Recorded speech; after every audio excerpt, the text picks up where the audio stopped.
Hi, my name's Neil McIntosh and I'm 20 years old. I'm Craig Sears and I'm 20. So I fell down a waterfall.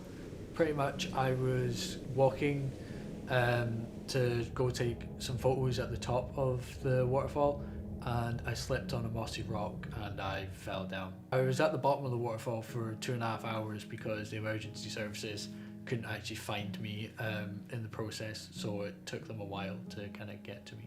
I don't remember much about falling. I just remember slipping on the actual rock, and I just remember waking up at the bottom of the waterfall.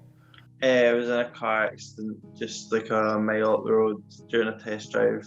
Nothing, just like slid out, well, banged off one side of the road and into a hedge on the other, and then flipped onto the roof. Straight away, tried to turn off the engine because I knew it was upside down and I heard the engine. So I tried to turn off the engine and I couldn't move my arms. I tried to move my legs and I didn't work either. So I just thought straight away. I shouted that out. I couldn't do either. I had a weird pain in my shoulder over on this side, and I told someone to take my seatbelt off, which probably wasn't a good idea. First experience in hospital was getting poked about quite a bit, but I was making sure that my parents knew I was okay, because at the time they were rushing about. They were going from Falkirk to Glasgow and Falkirk to Glasgow, trying to figure out where I was. I broke my collarbone. I broke two ribs and I sustained a punctured lung and a punctured right lung and a deflated left lung.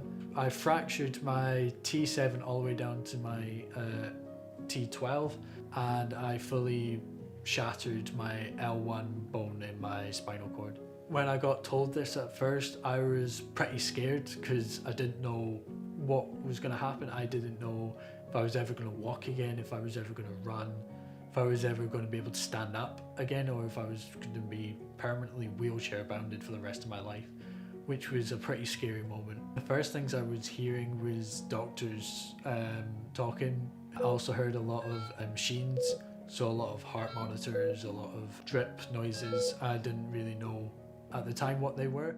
I literally just broke my neck. I had like no other marks on me except for a tiny little gash in my head. But I broke my C5, my C6 bones. I've shattered my C5 and fractured my C6. Yeah, my mum was terrified. The accident happened like 10 o'clock at night, and she didn't know. She thought I'd maybe just broke a leg or something, and she didn't know until about 5 o'clock in the morning what had actually happened. So yeah, she was terrified. First, I had one to stabilize my neck, which got delayed once or twice. Uh, and that's where they took like a bit of bone from my hip and put it into my neck with metalwork, titanium metalwork and titanium screws. And then later on, a good few months later, I got two nerve transfers in my shoulder, and well, between my shoulder and my triceps. Um, yeah, I got them done months later. Well, my injury completely paralysed my triceps, which is responsible for like lifting up and getting in and out of your chair, stuff like that. They moved a nerve from my teres minor in my shoulder, an auxiliary nerve from that to my long head tricep and my triceps. I think I've adapted really well because I'm able to go on sets and still do camera work. I'm still able to go to the toilet myself, which a lot of people with spinal cord injuries don't get to do. They don't get to go to the toilet themselves and being able to do it themselves. So I'm very, very lucky I'm actually able to do that in the first place. About 5 months ago, I was paralyzed from the waist down. So coming out and being able to walk after 5 months and being able to do everything again has been really, really good. So there's two charities that have personally helped me a lot. One is called Backup, who kind of get you trained into using a wheelchair and going about the public with your wheelchair. So if that's from getting down curbs to trying to go downstairs or whatever it is, they kind of help you learn the skills you need to do that. And there's also another charity called Spinal Injury Scotland. They are there they're there with you from day one.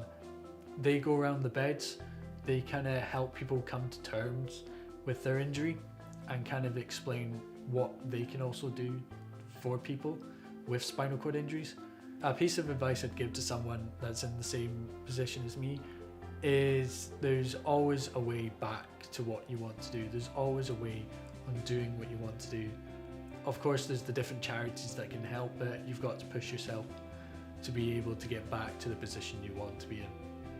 Well, my personal motto is life goes on. I mean, it's really not the end when you have this injury. I thought it was at first, and that's what I said to everyone. But within like about 10 months, it's proved to myself that it's not like it opens up opportunities that you probably couldn't have done before.